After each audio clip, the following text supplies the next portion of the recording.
십자가의 도라는 제목으로 계속해서 말씀을 나누도록 하겠습니다. 십자가의 구원의 능력을 믿으십니까? 우리가 십자가의 능력을 믿는 믿음으로 끝까지 승리하여 구원의 복을 누리는 은혜가 있기를 원합니다. 십자가의 도는 십자가를 통하여 인류가 구원받는 진리를 말하고 있습니다. 십자가를 통하지 않고는 구원이 없다, 이 말은 예수님을 통하지 않고는 구원이 없다는 말과도 서로 통하는 말씀입니다. 십자가의 도가 구원받는 우리에게는 어떠한 의미가 있는지 살펴보므로 말씀을 통해서 큰 은혜가 임하는 은혜 충만, 성령의 힘으로 충만한 시간, 말씀 충만한 시간 되기를 원합니다. 십자가의 도는 구원을 받는 우리에게는 하나님의 능력이 된다라고 말씀하십니다. 18절에 십자가의 도가 멸망하는 자들에게는 미련한 것이요 구원을 받는 우리에게는 하나님의 능력이라고 말씀합니다. 십자가의 도는 안 믿는 자들에게는 미련하게 보입니다. 그러나 예수를 믿는 우리에게는, 구원을 받는 우리에게는 하나님의 능력이 되는 것입니다. 신앙생활에 있어서 십자가 없는 신앙생활은 있을 수가 없습니다. 다시 말해서 예수님 없는 구원은 있을 수가 없습니다. 그러기에 십자가는 우리를 구원하는 능력이 된다라는 것을 강하게 말씀하고 있음을 기억해야 하겠습니다. 우리 모두가 하나님의 은혜 가운데 십자가의 도가 우리를 구원하는 능력이 있다라는 사실을 기억하시고 끝까지 십자가의 보혈의 능력, 하나님의 구원의 능력을 믿는 믿음으로 승리하는 놀라운 은혜가 있기를 원합니다. 25절에 보면 하나님의 어리석음이 사람보다 지혜롭고 하나님의 약하심이 사람보다 강하니라 라고 말씀합니다. 십자가가 인간의 눈으로 보면 실패한 것 같고 패배한 것처럼 보일지라도 그것은 모든 믿는 자를 구원하는 능력이 된다라는 것을 말씀해 주고 있습니다. 십자가를 보니까 예수님이 힘없이 못 박혀 돌아가셨단 말이에요. 그러니까 세상적인 눈으로 보면 예수님 별거 아니었네. 저렇게 힘없이 죽어? 아이고, 능력 베풀고 죽은 자도 살리고 병든 자도 고치더니 별거 아니었구만, 이렇게 볼 수 있단 말이에요. 그러나 십자가는 우리를 구원하는 능력이 있음을 믿으시기 바랍니다. 그것이 무엇으로 증명이 됐냐면 예수님의 부활을 통해서 증명이 됐습니다. 죽어서 산 사람이 예수님 외에 없습니다. 예수님이 살려주신 나사로도 결국은 죽었습니다. 물론 에녹과 엘리야는 하나님 죽음을 보지 않고 하나님 품으로 가게 하셨지만은 그 외에는 죽지 않은 자가 단 한 명도 없습니다. 그리고 죽어서 스스로 살아난 자도 단 한 명도 없습니다. 어쩌다가 잠깐 천국 갔다가 왔다 그러고 이렇게 간증하는 분들이 있지만 그분들도 결국은 죽을까요? 영원히 살까요? 결국은 죽습니다. 예수님이 부활하셨는데 부활하신 예수님은 또 죽어요? 영원히 사시는 거예요? 영원히 사시는 거지 또 죽는 게 아니에요. 예수님이 부활의 첫 열매가 되신 것처럼 우리도 부활하여 영원히 하나님 품에서 살게 될 줄로 믿습니다. 그래서 우리는 예수님이 십자가에 못 박히신 것이 실패가 아니라 패배가 아니라 구원을 얻게 하는 능력이 된다. 예수님이 십자가의 능력을 믿어야 된다는 사실을 우리가 놓치지 말아야 하겠습니다. 26절에 보면 형제들아 너희를 부르심을 보라 그랬어요. 부르심은 소명이라고도 하고 또 콜링이라고도 하죠. 원어에서는 클레시스라는 단어입니다. 바울은 앞에서 논술한 내용을 바탕으로 고린도 교회에 구체적으로 부르심에 대해 적용하려고 합니다. 부르심은 하나님의 주체적이고 능동적인 모습을 강조한 말로서 고린도 교회의 부르심이 하나님으로부터 왔음을 시사해 주고 있습니다. 보라라는 말은 문법상 직설법으로 볼 수도 있지만 26절에서는 명령형으로 보는 것이 좋겠습니다. 그래서 형제들아 너희를 부르심을 보라라고 명령하신다 이렇게 볼 수 있겠고요. 계속해서 26절에 보면 육체를 따라 지혜로운 자가 많지 아니하며 능한 자가 많지 아니하며 문벌 좋은 자가 많지 아니하도다 그랬어요. 여기서 육체를 따라라는 말은 카타사르카라는 말인데 육체를 표준으로 삼아라는 뜻입니다. 대개 육체는 인성을 뜻하므로 세속적인 관점으로 분별한다는 의미가 됩니다. 그래서 이 말은 지혜 있는 자, 능한 자, 문벌 좋은 자가 다 육체적인 눈, 세속적인 관점으로 분별할 때 많지 않다라는 내용이 됩니다. 지혜 있는 자는 헬라의 철학자들처럼 높은 교육을 받은 지적인 사람들을 가리키고요. 능한 자는 정치적인 권력을 가진 자를 가리키며 문벌 좋은 자는 사회적으로 상류 계급에 속한 사람들을 지칭하고 있습니다. 바울은 이 세 용어를 사용해서 지적, 정치적, 사회적으로 중요하다고 생각되는 모든 부류의 사람들을 언급합니다. 이러한 유력한 사람들이 고린도 교회에는 많지 않다라고 한 것은 고린도 교회의 구성원 대부분이 상류 계급에 속하지 않았음을 보여주고 또 하나는 하나님의 부르심이 이러한 외적인 조건에 근거하지 않는다라는 것을 말씀해 주고 있어요. 하나님이 우리를 부르실 때에 지적인 자, 사회적으로 덕망이 있는 자, 그리고 여러 가지 조건들, 정치적인 권력이 있는가 이런 것을 하나님이 보시고 우리를 부르시는 것이 아니다. 그래서 사회적인 모습, 지적인 모습, 그리고 정치적인 모습이 하나님의 부르심의 근거가 되지는 않는다. 그런 것들을 하나님이 따지신다, 안 따지신다? 안 따지신다, 그 말이에요. 그래서 고린도 교회 내에 상류층이 많지 않았음을 의미함과 동시에 하나님이 부르실 때는 그러한 외적인 조건을 근거로 해서 부르시는 것이 아니더라라는 거예요. 아니더라. 머리 좋은 사람만 부르시고 그 다음에 권력 있는 사람만 부르시고 그런 식으로 부르시지 않았다라는 것입니다. 우리가 사무엘상 16장 7절의 말씀을 보게 되면 사람을 하나님께서 외모로 취하시지 않는다. 사람은 외모를 중하게 여기지만 하나님은 무엇을 중하게 여기실까요? 중심을 보신다. 중심을 중하게 여기신다. 마음이 중요하다. 라는 것을 말씀하고 있어요. 여기서 말씀을 오해하면 안 됩니다. 하나님 외모를 중시하지 않는다고 해서 대충 하고 와도 된다. 그런 뜻 아니에요. 이 말을 그렇게 오해하시면 안 돼요. 여기서의 의미는 외적인 조건을 보시는 것이 아니라 그 사람의 중심, 그 사람의 마음을 보신다라는 뜻이지 대충 하나님 앞에 나와도 된다 그런 뜻이 아니다. 제가 광고 시간에 그런 얘기 했잖아요. 그런 비슷한 얘기.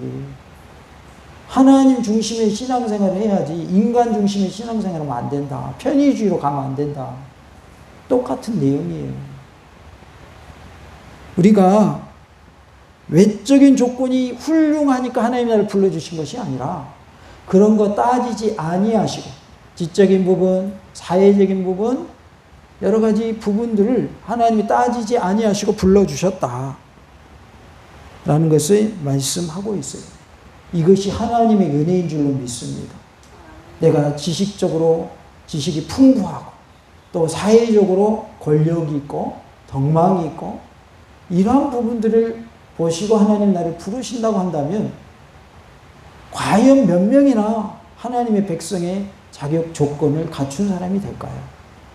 그런데 하나님은 그런 것을 따지시지 않는다라는 것을 말씀해 주고 있습니다.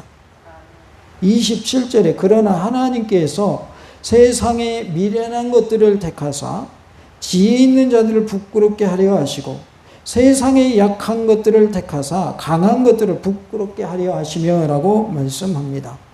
여기서 택하사라는 말씀은 뽑아내다, 선택하다라는 뜻인데요. 혼자서 스스로 선택한 것을 의미합니다. 이 말이 28절까지 반복적으로 제시되어서 하나님께서 특별한 목적을 위하여 선택하셨다라는 것을 강조하고 있습니다. 그래서 선택하심은 누가 선택하신 것이다? 하나님이 선택하신 것이다. 나를 부르신 것도 누가 주체적으로 부르신 것이다? 하나님이 나를 주체적으로 부르신 것이다. 하나님이 나를 외적인 조건을 보고 부르셨다? 아니다. 아니다. 하는 것을 말씀해 줍니다. 하나님께서 세상에서 어리석고 약하다고 생각하는 자들을 선택하신 사실은 외적인 조건들이 일시적이며 무의미하다라는 것을 보여주며 구원과는 무관하다는 것을 말씀해 주고 있어요. 외적인 조건은 무엇과 무관해요? 구원과는 무관하다. 예쁜 사람 구원받고 안 예쁜 사람 구원 못 받는다 그러면 외적인 조건으로 구원받는 것이 되겠죠? 내가 잘 사니까 구원받고 못 사니까 구원 못 받는다 그러면 외적인 조건으로 구원받는 것이 되겠죠? 그런데 그러한 외적인 조건은 무엇과 무관하다? 구원과 무관하다.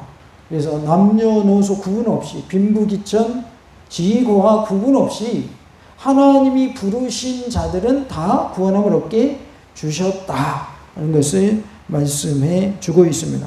그래서 외적인 조건은 하나님의 부르심의 조건이 되지 아니하며 외적인 조건은 구원과는 무관하다라는 것을 말씀해 주고 있습니다. 이것이 곧 하나님의 은혜인 줄로 믿습니다. 인간이 사는 세상에는 차별이 있어요. 저쪽 미국이라든가 그런 곳에 우리 한국 사람 가서 살게 되면 차별을 받아요. 유색인종이라고 그래가지고. 근데 우리가 역으로 생각할 것은 우리 한국에 들어와 있는 외국인들을 우리가 차별하고 있지는 않은가, 그것 또한 우리가 생각해 봐야 돼요. 우리가 차별받는 것만 생각하지 말고 우리나라에 들어와 있는 외국인들이 우리에 의해서 차별당하고 있지는 않은가. 그러니까 우리는 공평한 잣대로 봐야지 우리가 외국에서 나가서 할 때 차별당하는 것만 생각하면 안 된다는 말이죠. 우리나라에 들어와 있는 외국인들도 우리가 생각하는 것처럼 차별당한다라고 생각할 수 있는 거죠. 그러지 않겠어요? 우리나라에 와가지고 코리안 붐이 일어가지고 코리안 드림이라고 그러죠. 와가지고 돈 벌려고 오신 분들이 한국에 있는 사람들이 임금 수준으로 받아요? 그거보다 낮은 임금을 받아요? 낮은 임금을 받죠. 그러니까 쓰는 거잖아요, 외국인들을. 어찌 보면 그것도 뭐예요? 그것도 어찌 보면 차별이죠. 그 다음에 남자와 여자가 똑같은 일을 하는데 남자는 월급을 더 받고 여자는 월급을 덜 받고, 이것도 뭐예요? 그것도 차별인 거죠. 그런데 하나님의 나라에서는 구원받는 데 있어서 뭐가 없다? 차별이 없다. 하나님이 부르심에 있어서도 뭐가 없다? 차별이 없다, 그 말. 하나님 그런 거 안 따지셔요. 단 한 가지, 예수님 믿냐 안 믿냐, 예수님 나의 구주로 영접했느냐 안 했느냐, 그것만 따지셔요. 그것만. 나의 형편과 사정 다 알고 계시고 내가 얼만큼 형편이 어느 정도고 또 배운 건 어느 정도, 그런 거 다 아시지만 그런 거 가지고 따지시는 분이 아니더라. 그러기에 우리 성도 간에는 그러한 차별 없이 서로 공평하게 서로를 대할 수 있기를 원합니다. 어떤 교회는 서로 끼리끼리만 모인다고 그래. 끼리끼리만. 그건 좋은 게 아닙니다. 하나가 돼야 합니다. 다 같이 해봅시다. 하나가 됩시다. 끼리끼리 모이는 건 좋은 게 아니에요. 하나 되는 모습이 될 때 하나님 기뻐 받으실 줄로 믿습니다. 28절에 보면 하나님께서 세상에 천한 것들과 멸시받는 것들과 없는 것들을 택하사라고 말씀합니다. 천한 것들과 멸시받는 것들은 낮은 계급에 처한 사람들을 지칭하는 용어로서 사회적 신분에 관계없이 하나님의 선택이 적용됨을 말씀해 주고 있어요. 그래서 높은 자든지 낮은 자든지 상관없이 하나님은 다 선택하시더라 하는 것을 말씀해 주고 있습니다. 당시 고린도에 노예들이 많았기 때문에 고린도 교인들이 처한 특별한 상황에 적합한 표현이다라고 볼 수 있습니다. 그 당시에 노예가 많았다고 말이죠, 고린도에. 그러니까 누구도 구원의 대상이다. 노예들도 구원의 대상이다 라는 것을 말씀하고 있는 것이죠. 또한 바울은 없는 것들이라는 표현을 통해서 사회적으로 전혀 가치가 없고 필요가 없는 자들까지도 선택의 대상임을 명백히 하고 있습니다. 사회적으로 볼 때 가치 없다라고 생각되고 필요 없다라고 생각하는 사람들도 무슨 대상이 된다? 구원의 대상이 된다 그 말이에요. 노숙자들도 무슨 대상이라고요? 구원의 대상이다 그 말이에요. 저 감옥에 있는 재소자들도 무슨 대상이다? 구원의 대상이다. 물론 그들이 죄 지어가지고 감옥 생활하지만 그들도 구원받는 데는 차별이 없다. 단 그들이 누굴 믿어야 돼요? 예수를 믿어야 돼요. 예수님이 내 죄 때문에 죽으셨고 예수님의 보혈의 공로를 믿기만 하면 그 보혈의 피가 내 죄를 사한다고 하는 것을 믿는 믿음으로 구원함을 얻게 되는 것이. 그러니까 누가 됐든지 다 구원의 대상이다. 다시 말하면 내 가족도 다 구원의 대상인 거예요. 믿지 않는 내 가족도 다 구원의 대상이에요. 믿지 않는 내 주변의 이웃도 다 구원의 대상인 거예요. 우리 장로교는 그런 그 교리가 있어요. 하나님이 택하신 자를 구원하신다. 택함 받지 못한 자는 구원받지 못한다. 라고 하는 그런 교리가 있는데 그것은 결과론적으로 우리가 해석을 해야지 내가 딱 이 사람은 구원 못 받을 사람 정해놓으라는 뜻이 아니라는 것을 알아야 돼요. 이 사람은 내가 30년 전도했거든? 근데 안 믿어. 하나님 안 택하셨나 봐. 이렇게 하면 안 된다고. 단정 지으면 안 된다. 왜냐하면 죽기 직전에라도 하나님이 그 사람을 구원하실 수 있기 때문에. 그건 아무도 모르는 거예요. 하나님은 아시는 거예요. 그러니까 그 사람이 아직 살아있다면 내가 함부로 단정 지을 수 없는 거예요. 예수를 끝까지 안 믿고 죽었다. 그럼 하나님 안 택하신 거죠. 그러나 아직 살아있는데 내가 단정 지어가지고 내가 50년 저 사람을 위해서 기도하고 전도했는데 안 믿는다. 하나님이 안 택하신 것 같다고. 그렇게 말하면 안 된다고 말이죠. 예수님 양옆에 강도가 달렸지만 한 명은 예수님 영접함으로 구원함을 얻잖아요. 누가 그 강도가 천국 갈 줄 알았겠어요? 아무도 몰랐어요. 실컷 나쁜 짓 실컷 하고 그리고 십자가에 사형장에 이슬로 사라지는 순간인데 이슬 되기 전에 예수님 영접하잖아요. 그래서 구원받잖아요. 그래서 하나님의 은혜로 그 사람은 구원을 받은 거예요. 전적인 하나님의 은혜죠. 그러니까 하나님이 선택하신 자를 구원하신다라고 하는 것은 결과론적으로 보았을 때 우리가 말할 수 있는 부분이지 아직 결과가 나오지도 않았는데 진행 중인데 그걸 내가 딱 정해가지고 이 사람 구원받지 못할 사람 하나님이 택하시지 않은 사람 이렇게 하는 것은 옳지 않다는 것이죠. 그것은 어떤 의미에서는 내가 하나님이 되는 격이 되는 거예요. 내가 판단하는 것이잖아요. 그러면 안 되는 거죠. 구원은 누구의 손에 달려있어요? 하나님 손에 달려있다. 그러기에 믿지 않는 내 가족 끝까지 전도하시기 바랍니다. 끝까지 전도하셔야 돼요. 결정은 누가 하시는 거라고요? 하나님이 하시는 거예요. 그러니까 포기하지 마세요. 내 가족이 아직도 안 믿는 사람이 있다. 포기하면 안 돼요.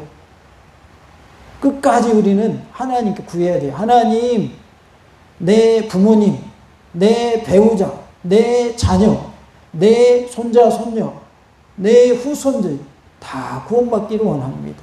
하나님 구원시켜 주시옵소서. 끝까지 인내하면서 응답받으신 은혜가 있기를 간절히 원합니다. 28절에 있는 것들을 폐하려 하시나니 라고 했어요. 있는 것들은 세상에서 중요한 사람처럼 보이는 자를 지칭하는 용어입니다. 바울은 하나님 앞에서는 아무리 유력한 자일지라도 자신의 구원을 위해 아무것도 할 수 없음을 대조적으로 보여주기 위해서 하나님을 선택하심과 패하심의 주체자로 언급하고 있습니다. 그래서 선택하시는 것도 하나님이시고 선택하지 않으신 것도 하나님이시고 패하시는 것도 하나님이시다 라는 것을 강조하고 있습니다. 바울은 이 대조법을 통해서 다시 한번 인간의 지혜와 능력과 신분은 구원을 얻기 위해 아무런 효력을 발생할 수 없다. 아무런 효력이 없다라는 것을 말씀하고 있어요. 인간의 지혜나 능력, 신분은 구원을 얻는 데 있어서 아무런 효력이 없다는 것입니다. 29절에 이는 아무 육체도 하나님 앞에서 자랑하지 못하게 하려 하심이라 그랬어요. 그래서 아무 육체는 문자적으로 모든 육체를 가리키며 비유적으로 모든 사람을 의미합니다. 아무 육체도 이 말은 모든 육체는 또는 모든 사람은 누구 앞에서 자랑하지 못하게 하려 함이라고요? 하나님 앞에서 자랑하지 못하게 하려 함이라 라고 말씀을 합니다. 30절에 너희는 하나님으로부터 나서 그리스도 예수 안에 있고 라고 말씀을 하고 있어요. 하나님으로부터에서 전치사 X라는 단어가 쓰였는데 하나님이 그의 백성을 그리스도 예수 안에 있게 하시는 궁극적인 동인이 되신다 라는 것을 말씀을 하고 있습니다. 하나님의 백성을 예수님 안에 있게 하는 궁극적인 원인이 되는 분이 하나님이시다 라는 것을 뭐뭐로부터라는 전치사를 사용을 했어요. 누구로부터 그랬냐면 하나님으로부터. 그러니까 예수님 안에 있게 하는 것은 하나님으로부터 되어지는 것이다 라는 것을 말씀합니다. 헬라 원문에 나와 있는 반의적인 접속사 그러나라는 단어와 강조형 주격 대명사 너희라는 단어는 30절이 29절과 강한 대조를 이름을 보여주고 있습니다. 그래서 원어에서는 그러나라는 말과 너희라는 말을 사용하고 있어요. 그리스도 예수 안에라는 말은 구속받은 하나님의 백성들이 그리스도 예수님과 개인적으로 친밀한 교제를 나누고 있음을 말씀하고 있습니다. 우리는 예수님 안에서 예수님과 친밀한 교제를 나누는 그러한 관계인 줄로 믿습니다. 30절에 예수는 하나님으로부터 나와서라고 말씀을 합니다. 하나님으로부터라고 했는데 그리스도 예수님의 궁극적인 출처가 하나님이심을 말씀합니다. 그래서 하나님으로부터 예수님이 오셨다. 삼위일체 하나님을 말할 때에 성부 하나님, 성자 예수님, 성령 하나님 이렇게 말씀을 하죠. 그래서 예수님은 성부 하나님으로부터 나셨다. 그리고 하나님의 영, 그리고 예수님의 영, 그리스도의 영을 뭐라 한다? 성령이라고 우리가 부른다. 그래서 하나님, 예수님, 성령님은 한 분 하나님이시다. 이것을 뭐라고 합니까? 삼위일체 하나님 이렇게 말합니다. 30절에 우리에게 지혜와 의로움과 거룩함과 구원함이 되셨으니라고 말씀을 하고 있어요. 바울은 그의 편지를 읽을 독자들에게 자신을 포함한 모든 그리스도인들이 그리스도 예수님 안에서 신비로운 연합을 이루었음을 이해시키기 위해서 30절 초두에 언급하고 있는 바 너희라는 말을 우리라는 말로 바꿔 쓰고 있는 것을 알 수가 있어요. 그래서 처음에는 뭐라고 했냐면 너희라고 했어요. 너희는 하나님으로부터 나서 할 때 너희라고 했고 뒷부분에 우리에게 지혜와 의로움과 거룩함과 구원함이 되셨으니 라고 하면서 우리라는 말로 바뀐 것을 보게 됩니다. 30절에서 지혜라는 개념과 의로움과 거룩함과 구속함의 개념이 별개의 개념으로 이해될 수도 있지만 오히려 의로움과 거룩함과 구속함이 이 지혜를 설명하는 말이라고 볼 수 있습니다. 즉 그리스도 예수님의 대속적인 속죄를 통해서 나타나는 하나님의 지혜가 의와 거룩과 속죄의 개념으로 표현되고 있다라는 것입니다. 위에서 의로움은 본질적으로 하나님의 속성에 해당되는 것으로서 그리스도 예수님의 십자가를 통해서 우리가 의롭다함을 입은 것, 곧 칭의를 의미합니다. 그것이 바로 의로움이고요. 거룩함이란 그리스도 예수님과 영적 교제를 통해서 그리스도 예수님의 소유가 된 상태, 그것을 거룩함이라고 표현을 했어요. 거룩은 원래 무슨 뜻이라고 그랬죠? 구별된다는 뜻이라고 그랬잖아요. 그러니까 우리가 예수님의 소유가 된 상태가 그것이 곧 구별된 모습이다. 그것을 거룩함이라고 표현을 합니다. 이제 그리스도 예수님의 자녀가 된 자들은 부정과 불법에서 벗어나서 의의 종이 되는 것입니다. 마지막으로 구속함이란 적당한 값을 지불하고 노예를 자유롭게 한다는 뜻에서 전용된 말인데요. 값을 지불하고 자유롭게 한다. 이것이 구속한다는 뜻인데 하나님이 그의 아들 그리스도 예수님의 피를 대가로 인간을 죄의 속박에서 풀어놓으셨다라는 의미입니다. 그래서 그것을 구속함이라 이렇게 표현을 했어요. 즉 의로움은 의롭게 됨, 즉 칭의를 말하고 거룩함은 예수님의 소유가 됨을 통해서 구별된 모습, 하나님의 자녀가 된 모습, 구속함은 예수님의 핏값을 통해서 우리가 제사함 받아서 죄의 속박에서 풀림 받은 것, 이렇게 말할 수 있겠습니다. 그래서 지혜가 바로 의로움과 거룩함과 구원함으로 표현될 수 있다 라는 것을 말씀을 합니다. 31절에 기록된 바 자랑하는 자는 주 안에서 자랑하라 함과 같게 하려 함이라 라고 말씀을 하죠. 우리는 누구 안에서 자랑해야 된다고요? 주 안에서 자랑해야 한다. 다 같이 봅시다. 주 안에서 자랑합시다. 바울은 마지막 결론 부분에서 예레미야 9장 24절을 인용함으로써 구약의 권위를 빌어 강하게 호소하고 있습니다. 우리가 의로움과 거룩함과 구속함을 얻게 되는 것은 우리의 공로가 아니고 하나님의 선하심에서 유래합니다. 모든 선은 하나님께만 있고 다른 어느 곳에서도 찾아볼 수 없기 때문에 우리는 하나님 한 분만을 자랑해야 합니다. 그래서 주 안에서 자랑하라는 말의 의미는 하나님만 자랑하라는 뜻입니다. 다 같이 합시다. 하나님만 자랑하라. 이것이 주 안에서 자랑하라라는 의미입니다. 결국 바울은 고린도 교인들이 구속받은 백성임을 인식시킨 후에 그의 백성에 합당하게 주님의 영역 안에서 자랑할 것을 권고하는 것으로 결론 짓고 있습니다. 주님의 영역 안에서 자랑하라. 이 말은 앞에서 말한 하나님 한 분만을 자랑하라라는 말과 일맥상통하는 말입니다.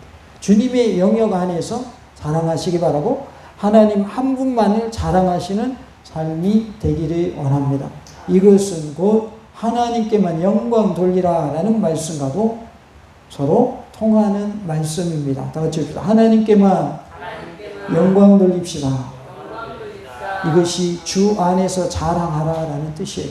다시 말하면 하나님만 높이라는 거예요. 사람을 높이지 말고 나 자신을 높이지 말라 그 말이에요. 스스로가 높아지려고 하지 말라고. 하나님이 내가 겸손하게 낮아지면 때가 되면 나를 뭐 해주시기 때문에 높여주시기 때문에 스스로 높일 이유가 없다고 말이죠. 오히려 주 안에서 자랑하라 하셨기 때문에 하나님만을 자랑하시기 바라고 예수님의 영역 안에서 주님의 영역 안에서 자랑하시기 바라고 하나님께만 영광 돌리는 삶이 되시기를 바랍니다. 십자가의 도가 하나님의 능력으로 우리를 구원받게 합니다.